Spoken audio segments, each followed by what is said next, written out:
Welcome po again dito sa YouTube channel ng Malago Forum. Sa video po na ito, tatalakayin ko po ang bagong policy sa natatanggap na benefit po ng mga bata dito po sa Japan na child care benefit or yung tinatawag nila sa Nihongo na Jidote Ate or Kodomo Ate.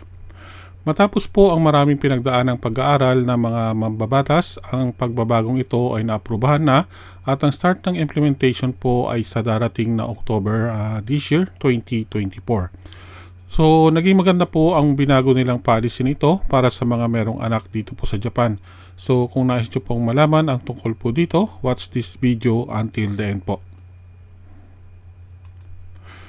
After po ng mahabang debate at pagtatalo nga po ng mga mababatas, ang bagong policy nito ay naisabatas dahil ang number one reason ay iniisip nilang makakatulong po ito ng malaki sa muling pagtaas po ng birth rate dito po sa Japan dahil nga po sa patuloy na bumababa ito sa ngayon. Ang number 2 reason po ay para mabawasan ng kahit konti lamang ang pinansyal na pasanin po ng mga magulang, lalo na yung gustong magkaroon ng anak ng 3 or more dahil nga po sa laki ng gastusin sa pagpapakain at pagpapalaki ng mga bata sa ngayon. Ang bagong policy nito ay pagbabago o revision ng child care benefit ay mag-uumpisa na nga po sa darating na October 2024. Ulitin ko po muli, sa darating na October po ito this year at maaring makita nyo po ang pagbabago sa matatanggap yung benefit para sa anak nyo na makakatanggap sa unang bigayan nila after October po. So, talakayin na po natin ang mga pagbabagong mangyari. So, meron pong 4 na pagbabago na gagawin po nila, kaya tandaan po natin ang mga ito para po maging aware po kayo. So, una po ay ang age limit ng mga batang tumatanggap po ng child care benefit dito po sa Japan. So, before po, ang policy nila ay ang mga batang junior high school or hanggang 15 years old po lamang ang allowed na makatanggap nito. At pag ang bata ay naging senior high school na, mawawala na po ito at wala na silang matatanggap. So, balit this coming October 2024, ito po ay mababago at ang age limit ng bata ay until na maging senior high school po sila.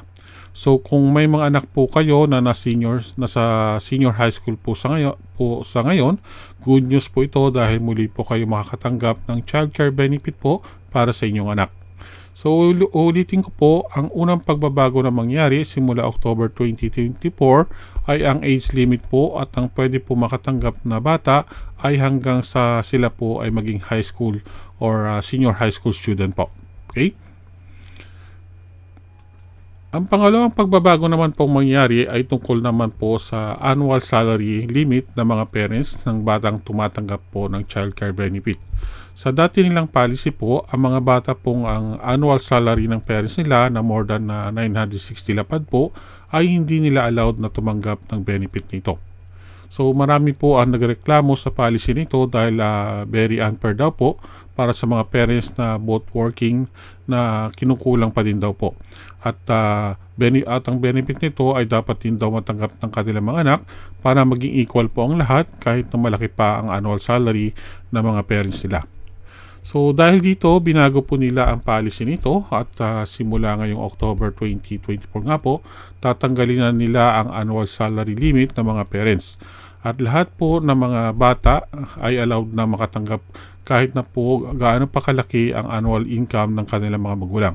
So ito po ang pangalawang policy na mababago po starting October this year. The next one naman po, ang susunod namang policy na mababago ay ang child care benefit amount na matatanggap po ng mga pangatlong anak ng isang family po. Sa mga kababayan natin po na marami ang anak o gustong dumami ang kanilang anak, ang policy nito ay para po sa inyo dahil malaki kayo ang amount na maaaring makuha po na magiging pangatlo or more po ninyong anak. Sa dating policy po nila, ang amount na pwedeng makuha ng 3rd, 4th, or 5th and so on po na anak ay nasa 15,000 yen lamang until siya ay maging elementary student. Then 10,000 yen or isang lapad naman po simula elementary hanggang sa matapos niya ang junior high school.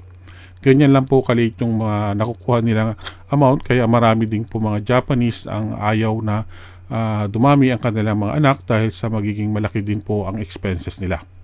Subalit simula October 2024, ang policy nito ay babaguhin po nila.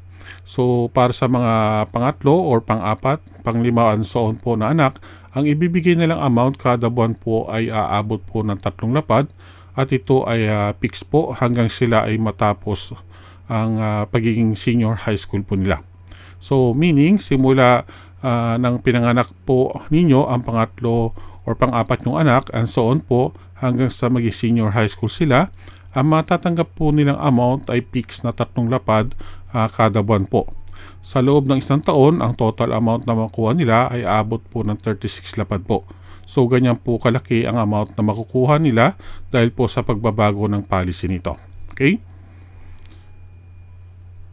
So the next naman po, ang susunod na policy na babaguhin po nila ay ang tungkol po sa period ng pagbibigay o paglabas nila ng child care benefit amount. So meaning kung kailan po natatanggap ang amount nito ng mga parents or yung mga tao, legal guardian po ng mga bata. So sa dating policy po nila, ang period po kung kailan pumapasok sa bank account ng parent ng bata na merong legal custody nga po sa kanila ay hinahati nila every 4 months po. So the actual month po ng pagpasok po ng pera ay every February, June, and October po. So ang amount na pumapasok po ay equal sa total amount ng 4 months po, kaya isang bagsakan lang po ang natatanggap ng mga parent po or legal guardian ng bata. Dahil sa tagal po ng pagpasok ng amount nito, marami pong parents ang nagrereklamo din dahil nga hindi agad nila nagagamit yung financial na tulong ng Japan government para sa pagpapalaki ng kanilang mga anak dahil po dito binago nila ang policy period sa pagbibigay po ng pera. So sa bagong policy nito, simula October 2024 nga po, ang pagbibigay nila ng benefit ay magiging every 2 months na po. So meaning, every 2 months na po papasok yung amount sa bank account ng parent or legal guardian po ng bata. So since ang policy nito ay magbabago simula October, ang pinakamaagang period kung saan nyo matatanggap ang unang amount simula nang mabago nila ang policy ay sa darating pong December 2024. Then susunod po ay sa February, then April, June, August, and October po. So sa loob ng 1 taon, 6 na beses po kayo makakatanggap ng child care benefit na papasok nga po sa bank account ng parents or legal guardian ng bata po dito sa Japan. Okay? Then the next one po, so matapos po nating talakayin ang 4 na mababagong policy simula October 2024 na nabanggit ko po kanina. So let's try to simulate po kung magkano ang maaring matanggap na amount ng isang batang pang 3rd child po or 4th or 5th ng isang mag-asawa po dito sa Japan. So ito po ang sample computation. So since sabi po sa bagong policy na magiging fixed na po na 3 lapad po yung matatanggap ng mga batang pangatlo o nyo pong anak. So multiply po natin ito ng 12 months para makuha po natin yung total amount sa loob ng 1 taon. So aabot po ito ng 36 lapad po in total sa loob ng 1 taon. Then since ang bata ay makakatanggap simula nang isinilang niyo siya until siya ay maging 18 years old, so i-multiply po natin ito ng 18 years. At makukuha nyo po ang actual amount na aabot po sa mahigit 650 lapad po. So yan po ang total amount. Ang amount nito, so yan po yung total amount na maaari pong makuha ng inyong pangatlong anak kung halimbawa yung dumami po yung anak or gustong isilang ng inyong asawa para po makasama nyo rito sa Japan. So ang amount nito ay more than enough na po kung iipunin nyo para po sa pag-aaral ng anak nyo sa college, kaya magiging malaking tulong po ito para sa bawat magulang ng bata. Okay? So last po, bilang panghuling topic naman po, pag-usapan naman natin kung saan sila kukuha ng budget na kakailanganin nila para po patuloy na maisagawa nila ang pagbibigay ng benefit na lumaki nga po para sa mga bata dito sa Japan. So in short explanation po para dito, ang Japan government ay hindi po maglalaan ng pera mula sa kanilang yearly budget sa ngayon. So saan nila kukunin ang pera na ito? So ayon sa mga news din po na isabatas din po ng Japan government, ang pagsisimula ng bagong policy tungkol dito upang makalikom po ng pera or budget, at ito ay tinatawag nilang Shinken Seido or Financial Support System na mag-uumpisa po ang implementation sa darating na April 2026. So, this is 2 years po from now. So, ano ba ang nilalaman ng policy nito? So, ayon po dito, ang perang gagamitin nila bilang karagdagang budget sa child care benefit na para po sa mga bata ay kukolektahin po nila mula po sa Kenko Hoken na binabayaran po ng lahat ng mamamayan dito sa Japan.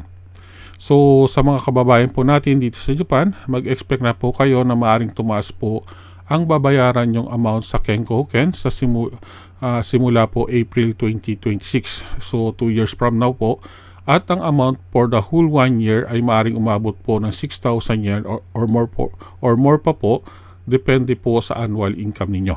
Okay?